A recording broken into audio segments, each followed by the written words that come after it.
गरबा में पहले तलवारें निकल गईं, कहीं लक्ष्मण रेखा खिंच गई, कहीं बायोमेट्रिक का इंतजाम किया जा रहा है। आयोजकों के लिए सिरदर्दी वो मन चले हैं जिनके लिए गरबा धार्मिक उत्सव नहीं है बल्कि मनोरंजन मात्र है। आयोजकों का दावा है कि ऐसे ही लोगों की पहचान गरबा एंट्री पर की जा रही है। लेकिन एक नई बहस देश में शुरू हो गई है, गरबा परंपरा से मनाएं या धार्मिक उत्सव के तौर पर मनाया जाए। आपके सारे सवालों का जवाब ये पहली एक्सक्लूसिव स्टोरी।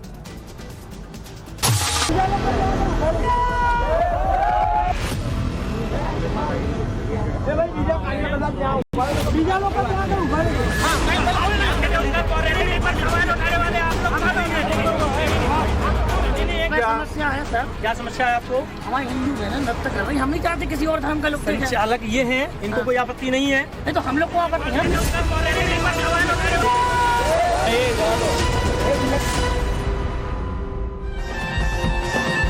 भारत की सनातन संस्कृति का रंग है गरबा, शक्ति की पूजा, पर्व का उल्लास और सकबात का बताया जा रहा है, जिसमें भगवा गमछा डाले कुछ लोग एक शख्स को घेरे खड़े हैं।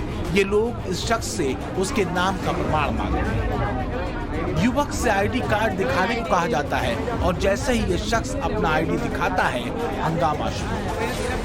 बताया जा रहा है कि युवक दूसरे धर्म का था, जिसके बाद भगवा गमछा डाले लोग उससे धक्का मुक्की करके उसे वहां से भगा देते हैं।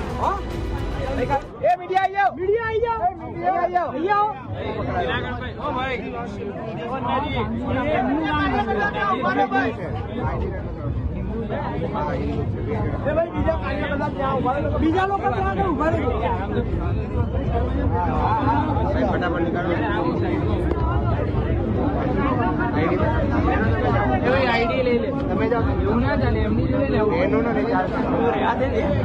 तिलक करो।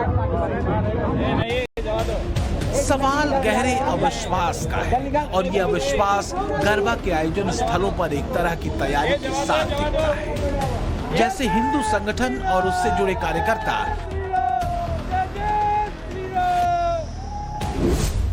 गरबा में शामिल होने वालों के आईडी कार्ड चेक करते हैं, का अलावा भी चेक किया जाता है, फिर तिलक लगाकर ही उनकी एंट्री कार्यक्रम स्थलों में कराई जाती है। कई कार्यक्रमों की जगह पर बाउंसरों की तैनाती है, तो वहीं कुछ आयोजक गैर हिंदू युवकों को मां, बहन या फिर परिवार के साथ आने को कहते हैं।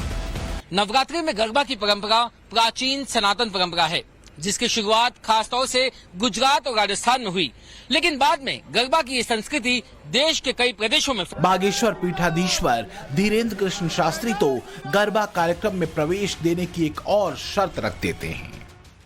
हम तो ये कहेंगे गरबा की एंट्री गेट पर गंगा जल की कैन रखें, माथे पर टीका लगवाएं और उनको पहले गंगा जल पिलाएं, गौमूत्र पिलाएं। इसके बाद प्रत्येक गरबा में गरबा कराने वाले को प्रवेश करना चाहिए।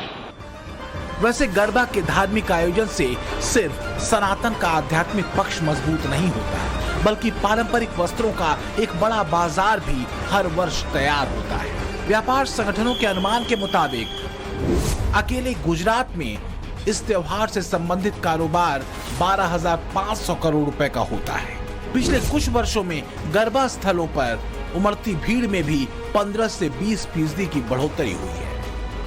सनातन धर्म का एक रंग है नवरात्रि में आयोजित होने वाला गरबा, शक्ति की उपासना और उसके प्रति आभार जताने का अवसर। लेकिन अगर ऐसे आयोजनों में कुछ लोगों को लेकर अविश्वास पैठ बना रहा है, तो जिम्मेदारी प्रशासनिक स्तर पर भी बढ़ती है, ताकि व्यवस्थाएं खराब न हो। वैसे भी सनातन के त्योहारों का संदेश शांति का होता है, अशांति या अराजकता का नहीं। ब्यूरो रिपोर्ट, टाइम्स नाउ, नव भारत। क्या नरेंद्र मोदी ने अपने दोस्त नेतन्याहू के लिए देश की कूटनीति बदल दी? ये सवाल भारत में राजनीतिक हो गया तब जब शरद पवार ने सीधे सीधे फिलिस्तीन को लेकर सवाल उठाया। लेकिन सवाल यह है कि पवार ने ऐसा क्या कहा जिस पर हिमंता जैसे कद्दावर नेता पवार को नसीहत देने लगे? क्या हमास पर सॉफ्ट कॉर्नर इंडी गठबंधन की इसलिए मजबूरी है कि मुस्लिम वोट का सवाल है? सवाल पब्लिका में आज की दूसरी एक्सक्लूसिव स्टोरी। टेररिज्म चाहे कहीं भी होता, किसी भी कारण से होता, किसी भी रूप में होता, लेकिन वो मानवता के विरुद्ध होता। टेररिज्म मानवता के विरुद्ध होता।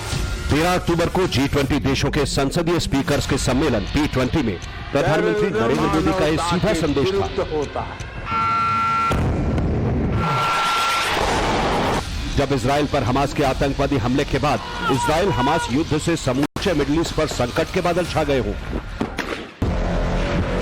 तब भारत के प्रधानमंत्री मोदी का विजन कि ये युद्ध का युग नहीं और ज्यादा मायने रखने लगा है, क्योंकि ये साफ हो गया है कि आतंकवाद के खतरे सिर्फ एक घटना तक सीमित नहीं रह सकते। ये किस तरह मानवीय त्रासदी के फ्लडगेट खोल सकता है, ये गाजा के अल अहली अरब बैप्टिस्ट हॉस्पिटल की घटना से साफ है। लेकिन क्या जब इजराइल हमास संघर्ष चरम पर है तो भारत की फिलिस्तीन नीति बदल गई है? ये कूटनीतिक सवाल नहीं बल्कि राजनीतिक सवाल है। ये सवाल एनसीपी के संस्थापक शरद पवार के आरोपों से खड़ा हुआ। उन्होंने कहा कि देश के पूर्व प्रधानमंत्रियों जवाहरलाल नेहरू, इंदिरा गांधी, राजीव गांधी और अटल बिहारी वाजपेयी की भूमिका फिलिस्तीन की मदद करने की थी। भारत ने कभी किसी की मदद नहीं की है, लेकिन वर्तमान प्रधानमंत्री ने दुर्भाग्यपूर्ण तरीके से इजराइल का समर्थन कर मूल स्वामियों का विरोध किया है। ये आरोप इस तथ्य के बावजूद लगाया गया जब भारतीय विदेश मंत्रालय का स्टैंड है कि भारत फिलिस्तीन इजराइल विवाद में बातचीत से द्विराष्ट्र के सिद्धांत के साथ हमेशा की तरह खड़ा हुआ है। You would have seen the comments, the tweets as well as statement of Prime Minister, as well as we had commented on this last week. We have strongly condemned the horrific terrorist attack on Israel. The international community must stand together in combating terrorism in all its forms and manifestations, and there can be no equivocation on this. There was also issue of Palestine, and on that we have reiterated our position in favor of direct negotiations for establishing a two-state solution. सवाल ये कि भारत के विदेश मंत्रालय के आधिकारिक stand के बावजूद शरद पवार जैसे अनुभवी नेता जो देश के रक्षा मंत्री रह चुके हो, उनका ये बयान क्यों आता है? क्या ऐसा हो सकता है कि भारत कूटनैतिक तौर पर कुछ और कह रहा हो और प्रधानमंत्री मोदी निजी तौर पर कोई और संदेश दे रहे हो? चलिए 7 अक्टूबर को इजराइल पर हमास के आतंकवादी हमले के बाद प्रधानमंत्री मोदी के सभी बयानों की क्रोनोलॉजी देख लेते हैं। 7 अक्टूबर हमास के आतंकवादी हमले के बाद पीएम मोदी ने कहा, हमले से स्तब्ध हूं, मुश्किल घड़ी में हम इजराइल के साथ हैं। ये स्टैंड आतंकवाद के खिलाफ खड़े होने का है। 10 अक्टूबर इजरायली पीएम बेंजामिन नेतन्याहू के फोन पर मोदी ने कहा, भारत के लोग मुश्किल समय में इजराइल के साथ, आतंकवाद के हर रूप के खिलाफ है भारत। ये स्टैंड भी आतंकवाद से जख्मी इजराइल के साथ संवेदना का है। 18 अक्टूबर अल अहली अस्पताल की घटना के बाद मोदी का बयान आया, संघर्ष में नागरिकों की मौत गंभीर चिंता का विषय है, जो इसमें शामिल हैं उन्हें जिम्मेदार ठहराया जाए। ये स्टैंड मानवता और इंटरनेशनल जस्टिस के साथ खड़े होने का है। अब भला प्रधानमंत्री के इन बयानों में भारत की फिलिस्तीन नीति कहां से बदल गई? 2018 में इजराइल के प्रधानमंत्री बेंजामिन नेतन्याहू भारत आए थे। भारत में उन्होंने नारा दिया था, जय हिंद, जय भारत, जय इजराइल। जय हिंद, जय भारत, जय इजराइल। जय हिंद, जय भारत, जय इजराइल। 1992 में जब से भारत इजराइल कूटनैतिक संबंध बने, मोदी युग में भारत इजराइल के संबंधों को विस्तार मिला है। लेकिन क्या इसे ही भारत की फिलिस्तीन नीति का बदल जाना कहेंगे?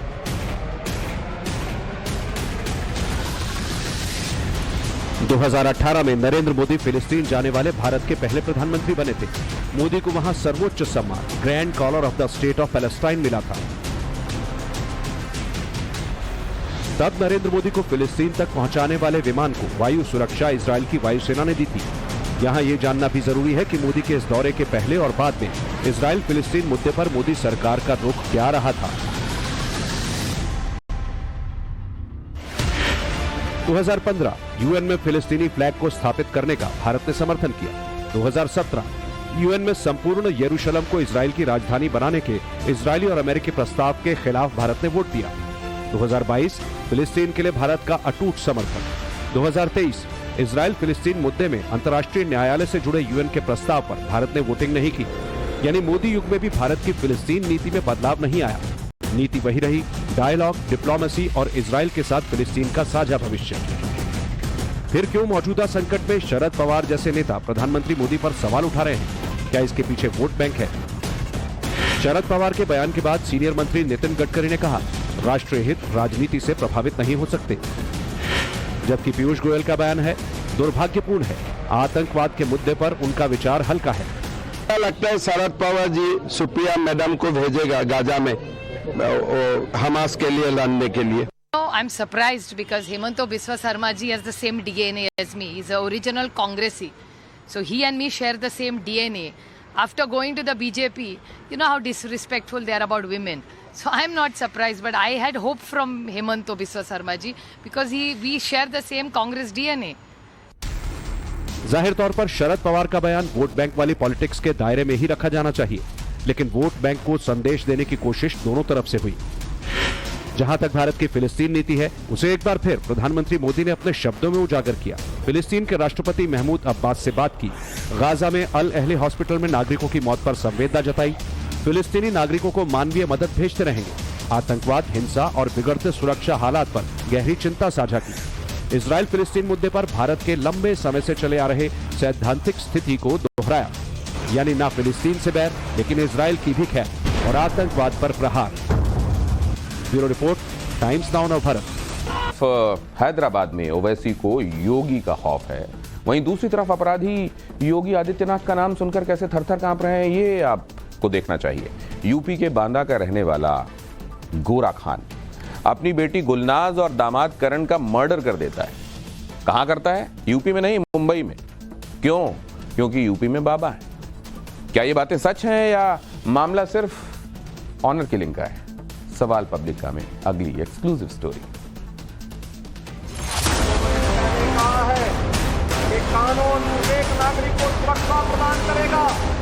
किसी बेटी के साथ अगर किसी ने छेड़छाड़ करके उसकी सुरक्षा में सेंध लगाने का कार्य करे क्या, तो अगले चौराहे पर उस ओहदे का इंतजार यमराज कर रहा होगा।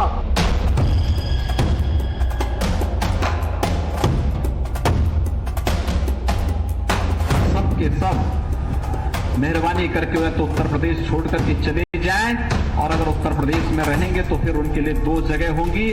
मुझे लगता है उस जगह कोई भी नहीं जाना चाहेगा। यूपी से 1400 किलोमीटर दूर मुंबई के पास देवनार का जंगल, सुनसान जंगलों के बीच पुराना कुआं, कुएं के अंदर मिली 22 साल के युवक करण रमेश चंद्र की लाश, और वहां से 30 किलोमीटर दूर नवी मुंबई के कलमबोली इलाके में उसकी पत्नी गुलनाज की डेड बॉडी मिली। करण रमेश चंद्र और गुलनाज की हत्या की वजह ऑनर किलिंग बताई गई। सवाल ये कि यूपी के रहने वाले इस नवविवाहित जोड़ी की हत्या मुंबई में किसने की? क्या सीएम योगी आदित्यनाथ के लॉ एंड ऑर्डर के डर से कातिलों ने मुंबई को चुना? क्या हत्या करने के लिए हत्यारों ने यूपी की जमीन छोड़ दी और मुंबई आकर शिफ्ट हो गए?